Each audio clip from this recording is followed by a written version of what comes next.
Good evening, I'm Paula Akana. We're following breaking news right now regarding an OCCC inmate on the run.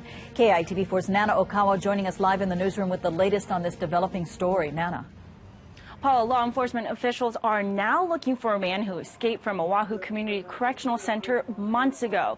This is the escapee, Leslie Davis. He's 38 years old, 5 feet 4 inches tall, and 188 pounds.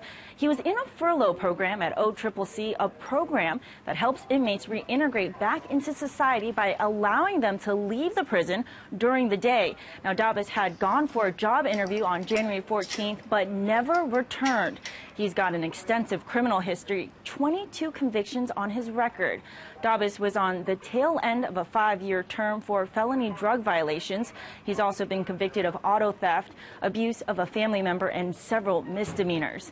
Now, we're still waiting to hear from police about why they issued an all-points bulletin for Davis today. We hope to have that information for you in time for our 6 o'clock news. Paula? All right, thanks.